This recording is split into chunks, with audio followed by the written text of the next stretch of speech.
আল্লাহ নবী মুহাম্মদ সাল্লাল্লাহু আলাইহি ওয়াসাল্লাম বলেন, ইন্না লিল্লাহি আহলিনা মিনান নাস কিলা মান হুম ইয়া রাসূলুল্লাহ আহলুল কুরআন আহলুল্লাহ। আল্লাহ নবী মুহাম্মদ সাল্লাল্লাহু আলাইহি ওয়াসাল্লাম বলেন, ইন্না লিল্লাহি আহলিনা মিনান নাস, আল্লাহর দুনিয়ার জমিনের ভিতরে আল্লাহ রাব্বুল আলামিনের কিছু পরিবারস্থ লোক আছে। সাহাবা একরাম জিজ্ঞেস করলো, মান হুম ইয়া রাসূলুল্লাহ, ওগো আল্লাহর পয়গম্বর তারা কারা? আল্লাহর হাবিব বললেন, আহলুল কুরআন আহলুল্লাহ, কুরআন ওয়ালা যারা তারাই হলো আল্লাহর পরিবারস্থ লোক। মুসলমান ভাইরা আমার, কুরআন যারা শিখবে, কুরআন যারা পড়বে, এই কুরআনকে যারা মানবে, আল্লাহ রাব্বুল আলামিন বলেন এই মানুষগুলো হলো আমার কাছে সবচেয়ে বেশি দামি। কুরআনের সাথে লেগে যাওয়ার কারণে এই মানুষের দামগুলোকে যিনি বাড়িয়ে দেন তিনি কে? সেই আল্লাহ রাব্বুল আলামিন বললেন আমাদেরকে, এই কুরআন যারা পড়বে না, আল্লাহ রাব্বুল আলামিন বলেন এই কুরআন যারা দেখবে না, এই কোরআন যারা মানবে না, এই কোরআনকে যারা গাইডলাইন হিসাবে মানবে না, আল্লাহ রাব্বুল আলামিন আমাদেরকে সেই কোরআন এবং হাদিসের ভিতরে বিভিন্ন দিক থেকে দেখেন। আমি আপনাদেরকে রিচার্জ করে বলছি, কোরআন থেকে হাদিস থেকে এই 9টা কারণ রয়েছে, যে কারণগুলা যারা কোরআন মানবে না, কোরআন পড়বে না, এদের জন্য 9টা ভয়াবহতার কথা বিভিন্ন কোরআন ও হাদিসের মধ্যে পাওয়া যায়। 1 নাম্বার হলো, কোরআন যে ব্যক্তি পড়বে না, আল্লাহ নবী মুহাম্মদ সাল্লাল্লাহু আলাইহি ওয়াসাল্লাম বলেন ওই ব্যক্তির যে হতভাগা আর দুর্ভাগা আল্লাহর দুনিয়ার জমিনের ভিতরে আর কেউ নাই। মুসলমান ভাইরা আমার, কোরআনকে পড়তে হবে শুদ্ধ করে, অশুদ্ধ করে নাই।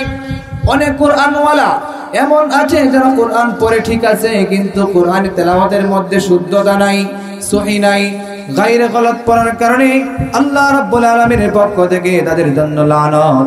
এজন্য কোরআন পড়তে হবে সহি এবং শুদ্ধ করে। 2 নাম্বার, মুসলমান ভাইরা আমার এখানে একটা কথা বলে নেই, অনেক মানুষ আছে জিন্দেগি কাটাইয়া দিলেন, এখন একবার জীবনের বার্ধক্য পৌঁছে গিয়েছেন, শুদ্ধ করে ইচ্ছা করলেও চেষ্টা করলেও পারবেন না, কারণ আপনার সেই দাঁতগুলো আগের মতো নাই। সিন উচ্চারণ করার জন্য, সদ উচ্চারণ করার জন্য যে সমস্ত উচ্চারণগুলা কঠিন কঠিন আছে, যা উচ্চারণ করার মতো আমাদের দাঁতগুলা পড়ে গিয়েছে, ইচ্ছে করলেও কিন্তু আমরা সেই কোরআনগুলোকে শুদ্ধ করে পড়তে পারবো না। কেন শুদ্ধ করে কোরআনকে পড়তে পারবো না? বার্ধক্যের কারণে আমার শরীরের অঙ্গগুলা, অনেক অঙ্গগুলাই অকেজো হয়ে গিয়েছে। অনেক অঙ্গগুলা অকেজো হয়ে যাওয়ার কারণে ইচ্ছা করলেও আমরা কিন্তু শুদ্ধ করে পড়তে পারি না। তবে আল্লাহর হাবিব বলেছেন এখানে সুসংবাদ, খুশখবরি হলো ওই ব্যক্তির জন্য যে ব্যক্তি কোরআনকে শুদ্ধ করে পড়ার জন্য চেষ্টা করে, শুদ্ধ করে পড়তে পারে না। আল্লাহর পয়গম্বর বলেন ওই ব্যক্তি কোরআনকে শুদ্ধ করে পড়তে পারে না, কিন্তু চেষ্টা করে। আর এই চেষ্টা করার কারণে আল্লাহ রাব্বুল আলামিন এই ব্যক্তিকে আল্লাহ সুবহানাহু ওয়া তাআলা তার দ্বিগুণ সওয়াব দান করে দেয়। মুসলমান ভাইরা আমার, আল্লাহ নবী মুহাম্মদ সাল্লাল্লাহু আলাইহি ওয়াসাল্লাম বলেন 3 দিকে তাকাইলে সব, দেখলেও সব। আপনি কোরআন পড়তে পারেন না, আপনি কোরআন পড়ার মতো সময় নাই, সুযোগ নাই, এমন এক অবস্থার ভিতরে চলে গিয়েছেন। আল্লাহর পয়গম্বর বলেন কোরআনকে আপনি দেখেন, কোরআনকে আপনি হাতান, কোরআনকে দিকে তাকাইলেও আপনার সব। 3 দিকে তাকাইলে সব। কয় দিকে তাকাইলে সব? 3 দিকে তাকাইলে সব। 1 নাম্বার হলো কিতাব আল্লাহ। যেই ব্যক্তি আল্লাহর কিতাবের দিকে তাকাইবে, আল্লাহর পয়গম্বর বলেন ওই ব্যক্তি আল্লাহ রাব্বুল আলামিন ওই ব্যক্তিকে সওয়াব দান করে দিবেন। 1 নাম্বার কিতাব আল্লাহ, 2 নাম্বার বাইতুল্লাহ, 3 নাম্বার ওলি আল্লাহ। এই 3টা জিনিসের দিকে যেই ব্যক্তি তাকাইবে, আল্লাহর পয়গম্বর বলেন আল্লাহ রাব্বুল আলামিন তাদেরকে নেক দান করে দিবেন। ও মুসলমান ভাইরা আমার, এজন্য আল্লাহ রাব্বুল আলামিন বলেন যারা কোরআন পড়তে পারে না, যারা কোরআন পড়বে না, তাদের 2 নাম্বার হলো আল্লাহ রাব্বুল আলামিন তাদের জীবনকে বরবাদ করে দিবেন। এই যে সমস্ত মানুষগুলা কোরআন পড়ে না, যে সমস্ত মানুষগুলা কোরআনকে বোঝার চেষ্টা করে না, কোরআন পড়ে না, কোরআন পড়ার চেষ্টাও করে না, তাদের জীবনকে আল্লাহ রাব্বুল আলামিন বরবাদ করে দেন। মুসলিম শরীফের হাদিসের ভিতরে এসেছে তিরমিজি শরীফের একটা হাদিস বলছি, ওয়া ইন্নাল্লাযীনা লাইসা ফী জাওফিহি শাইউম মিনাল কুরআন কাল বাইতিল খারাব।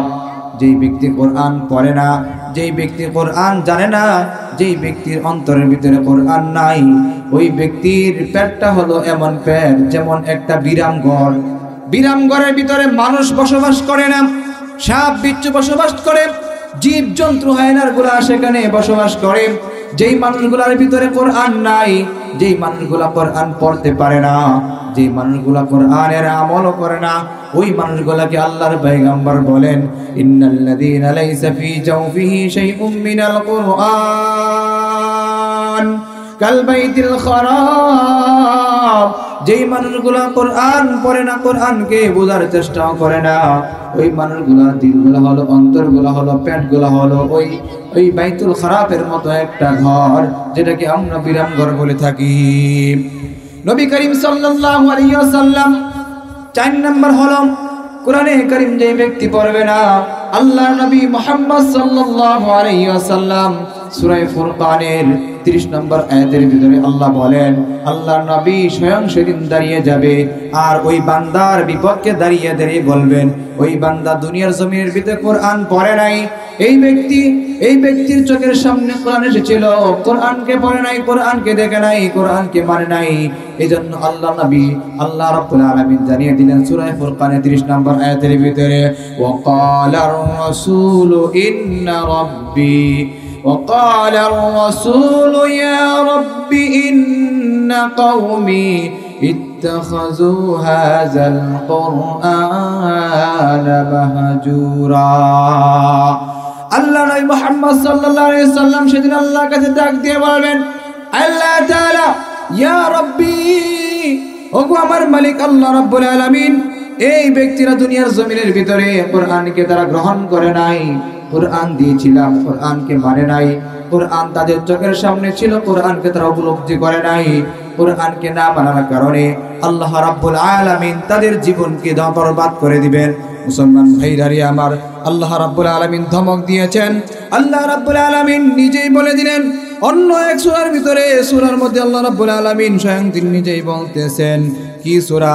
সূরা তাহার 124 এবং 26 নম্বর আয়াতের ভিতরে আল্লাহ রাব্বুল আলামিন বলেন, ওয়া মান আ'রাদা আন যিকরি ফা ইন্না লাহু মাঈশাতান দানকা ওয়া নাহশুরুহু ইয়াওমাল কিয়ামাতি আ'মা।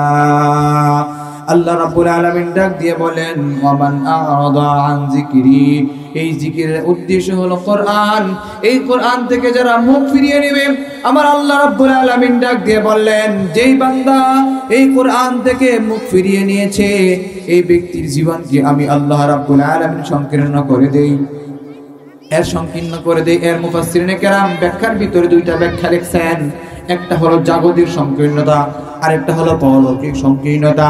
জাগতিক সংকীর্ণতা হলো ওই ব্যক্তিকে আল্লাহ সুবহানাহু ওয়া তাআলা এমন ভাবে দুনিয়ার জমিনের ভিতরে সংকীর্ণ করে দিবেন, হায়াতের ভিতরে বরকত থাকবে না, তার কামাই রুজির ভিতরে বরকত থাকবে না।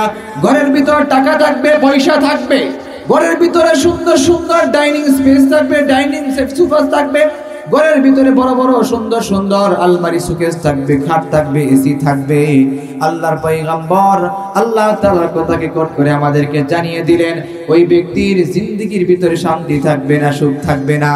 দেখবেন ঘরের ভিতরে গেলে এই ব্যক্তি যখন সারাদিন কষ্ট করে বাড়িতে আসবে, ঘরের ভিতরে যাওয়ার পরে দেখবেন বউ মুসরা দিয়ে ওই দিকে তাকায় রয়েছে, সন্তান কথা শোনে না, তার স্ত্রী কথা শোনে না, এই ঘরের ভিতরে শান্তি শান্তি শান্তি নাই।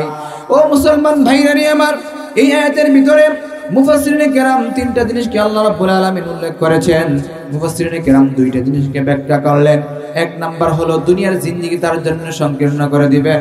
2 নাম্বার হলো মৃত্যুর পরে ওই ব্যক্তি যখন কবরের ভিতরে তাকে রাখা হবে, কবরের ভিতরে যখন তাকে শোয়াইয়া দেওয়া হবে, ওই ব্যক্তির অন্ধকার কবরটার ভিতরে আল্লাহ রাব্বুল আলামিন বলেন, ওয়া মান আ'রাদা আন যিকরি ফা ইন্না লাহু মাঈশাতান দানকা।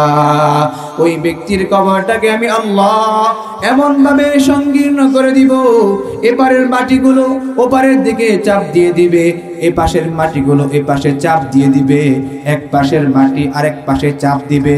এমন চাপ দেওয়ার কারণে এই ব্যক্তিকে আল্লাহ রাব্বুল আলামিন কবরের ভিতরে এমন শাস্তি দিবেন, এক পাশের হাড়গুলা অন্য পাশে গিয়া হাড্ডি গুড্ডি একসাথে মিশে যাবে, তার কবরটাকে সংকীর্ণ করে দিবেন। এই জন্য আল্লাহ রাব্বুল বলেন পরের অংশের ভিতরে আল্লাহ রাব্বুল আলামিন বলেন ইয়াউমাল কিয়ামাতি আ'মা ওয়া নাহশুরুহু ইয়াউমাল কিয়ামাতি আ'মা। সমস্ত মানুষ যখন কিয়ামতের ময়দানে উঠবে, ইন কানাত ইল্লা সাইহাতান ওয়াহিদাতান ফাইদা হুম জামিউল লাদাইনা মুহদারুন فاليوم لا تظلم نفس شيئا ولا تجزون إلا ما كنتم تعملون। আল্লাহ সুবহানাহু ওয়া তাআলা কাল কিয়ামতের ময়দানে যখন সমস্ত মানুষদেরকে একত্রিত করবেন, ওই দিন আল্লাহ সুবহানাহু ওয়া তাআলা ওই ব্যক্তি, যেই ব্যক্তি দুনিয়ার জমিনের ভিতরে কোরআন পেয়েছিল, কোরআন তাদের সামনে ছিল, চোখের সামনে ছিল, কোরআনের তাফসীর হয়েছে বাহরুল উলুম মাদ্রাসা, হযরত ফাতেমা রাদিয়াল্লাহু তাআলা আনহা মহিলা মাদ্রাসা এত সুন্দর যে আয়োজন করেছে, এত সুন্দর আয়োজনগুলা করার পরেও শুনছে, কোরআনের মাহাত্ম্য শুনছে, আনাস আল বুখারী বয়ান করেছে, তারপরে সেই কথা শুনছে, অন্য জাগ্রত মুহিবগান আলোচনা করবে সেই কথাও শুনছে, অনেক বড় বড় ওলামা কেরাম কোরআনের কথা বলতে সেই কথাও শুনছে, কারি ইউসুফ ভাই বলছে সেটাও শুনছে, কিন্তু সে আমল করে নাই। এই জন্য আল্লাহ রাব্বুল আলামিন বলেন কাল কিয়ামতের ময়দানে ওই ব্যক্তিকে আল্লাহ রাব্বুল আলামিন অন্ধ করে তুলবেন। 3 নম্বর শাস্তির কথা আল্লাহ রাব্বুল বলে দিলেন, وقال رب لم حشرتني أعمى وقد كنت بصيرا। ওই ব্যক্তি আল্লাহর কাছে বলবেন, আল্লাহ তাআলা 5 মিনিট। ওই ব্যক্তি আল্লাহ তাআলার কাছে বলে, আল্লাহ তাআলা দুনিয়ার জমিনের ভিতরে তো আমি চাক্ষুষবান ছিলাম, আমার চক্ষু ছিল, কিন্তু আমি এই চোখ দিয়ে দেখতে পারি নাই, এই চোখ দিয়ে তো আমি দেখতে পারতেছিলাম দুনিয়ার জমিনের ভিতরে। এখন যখন অন্ধকার কবরে আসলাম, হাসরের ময়দানের পরে আমি দাঁড়াইলাম, আমি চোখ দিয়ে কেন দেখতে পারতেছি না? আল্লাহ রাব্বুল আলামিন উত্তর দিবেন, قال رب لم حشرتني أعمى وقد كنت بصيرا قال كذلك أتتك آياتنا فنسيتها وكذلك اليوم تنسى। আল্লাহ রাব্বুল আলামিন বলেন দুনিয়ার জমিনের ভিতরে যেই সমস্ত মানুষগুলা কোরআনের কথা বলেছিল, সেই সমস্ত মানুষগুলার কোরআনের কথা শোনো নাই, কোরআনের কথা জানো নাই, কোরআনের কথা মানো নাই, আর কোরআনের দাওয়াত মানুষের কাছে দেও নাই। এই জন্য আমি আল্লাহ রাব্বুল আলামিন তোমার জবানকে বন্ধ করে দিলাম। আল-ইয়াউমা নাখতিমু আলা আফওয়াহিহিম ওয়া তুকাল্লিমুনা আইদিহিম ওয়া তাশহাদু আরজুলুহুম বিমা কানু ইয়াকসিবুন। আল্লাহ রাব্বুল আলামিন বলেন ওই দিন ওই ব্যক্তির জবানকে মোহর মেরে দেওয়া হবে। ও মুসলমান ভাই, আল্লাহ রাব্বুল আলামিন যদি আমাদের জবানকে কাল কিয়ামতের ময়দানে মোহর মেরে দেয়, বন্ধ করে দেয়, স্টপ করে দেয়, তাহলে আমাদের আর বাঁচার কোনো উপায় আছে? এত সুন্দর করে লোশন মেখে যেই হাতকে আমি বানাইলাম, এই শীতের মৌসুমে এসে যে পরিমাণে ক্রিম আর বডি লোশন আমার বডির ভিতরে ইউজ করি, এত সুন্দর জিনিসগুলা আমি ব্যবহার করি, সেই হাত সেদিন আমার বিরুদ্ধে দাঁড়িয়ে যাবে, আমার এই চেহারা সেদিন আমার বিরুদ্ধে দাঁড়িয়ে যাবে, আমার পা সেদিন আমার বিরুদ্ধে দাঁড়িয়ে যাবে, আমার এই দেহের প্রত্যেকটা অঙ্গ প্রত্যঙ্গ সেদিন আমার বিরুদ্ধে দাঁড়িয়ে যাবে।